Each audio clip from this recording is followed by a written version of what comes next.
Hi friends, welcome back to our channel. நாம் இன்னைக்கு பார்க்க போகிற ரெசிபி பஞ்சு போல் அப்பம். பாருங்கள் எவ்வளோ சாஃப்டாக இருக்குது. இது ஈவினிங் ஸ்நாக்ஸுக்கு நம்ம செய்து சாப்பிட்லாம். பண்டிகை நாட்கள்லேயும் செய்து சாப்பிட்லாம். எவ்வளோ பஞ்சு போல் இருக்குன்னு பாருங்கள். இதை எப்படி செய்திடலான்னு பார்த்துருவோம். நான் ஒரு கப்பு அரிசியை 4 மணிக்கூர் ஊறப்பட்டு வச்சுருக்கேன். 3/4 கப்பு வெல்லம். 3/4 கப்பு வெல்லத்தையும் ஒரு பாத்திரத்தில் போட்டு 1/4 கப்பு தண்ணி விட்டு நல்லா கொதித்து கரைஞ்சி வரணும். பாகு ஒன்றும் எடுக்க வேண்டாம். கொதித்து இப்படி கரைஞ்சி வந்தால் போதும். இப்போ நம்ம இறக்கி ஆற வச்சுருவோம். நல்லா ஆறணும். ஒரு மிக்ஸி ஜாரில் நம்ம ஊறின அரிசியை போட்டு அது கூட 1/2 கப்பு தேங்காய், துருவின தேங்காய், 3 ஏலக்காய் போட்டு நல்லா முதல்ல தண்ணி விடாமல் அரைச்சி எடுக்கணும். பாருங்கள், அதில் ஒரு பெரிய பழம் ஒன்று பொடிசாக கட் பண்ணி அதில் சேர்த்து அதையும் ஒரு சுற்றிட்டு வந்துடுங்க.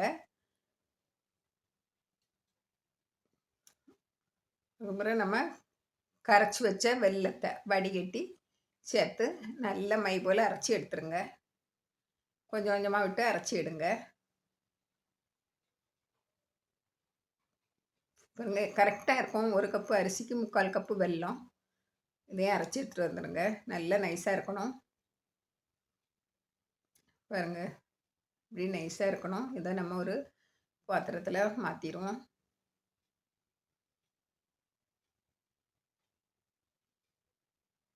பாருங்கள், எப்படி இருக்கணும். நம்ம விடு பக்குவத்தில் இருக்கணும். இப்போ நம்ம ஒரு சட்டி அடுப்பில் வச்சு எண்ணெய் காய்ச்சிருக்காண்டி பார்த்துருவோம். எண்ணெய் காய்ச்சிட்டு இன்னும் ஒவ்வொரு அப்பமாக விட்டு எடுத்துருவோம். பாருங்கள், எவ்வளோ உப்பி வருது பாருங்கள். நீங்கள் கொஞ்சமாக எண்ணெய் வச்சு இப்படி ஒவ்வொன்றா சுட்டு எடுத்துருங்க. அகலமான கடாயினா 2-3 விட்டு எடுக்கலாம். பாருங்கள், எப்படி சிவக்க வந்த உடனே எடுத்துருங்க.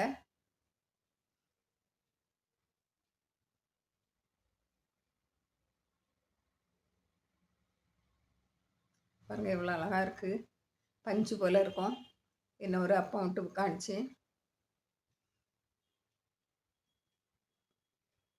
பாருங்கள், எவ்வளோ மேலே வருது பாருங்கள் உப்பி. அடுப்பு இப்போ மீடியம் ஃப்ளேமில் இருக்குது. பாருங்கள், இதையும் எடுத்துருங்க. இப்படியே நம்ம எல்லாம் சுட்டு எடுத்துருவோம். பஞ்சு போல் அப்பம் ரெடி. பாருங்கள், எவ்வளோ டேஸ்ட்டாக இருக்கும். இது மேலே கிறிஸ்பியாக இருக்குது. இப்போது பாருங்கள், உள்ளே எவ்வளோ சாஃப்டாக இருக்குது. இதை போல் நீங்களும் செய்து பாருங்கள். பிடிச்சிருந்தால் லைக் பண்ணுங்கள், ஷேர் பண்ணுங்கள், கமெண்ட்ஸ் பண்ணுங்கள். மறக்காமல் சப்ஸ்கிரைப் பண்ணுங்கள். தேங்க்யூ.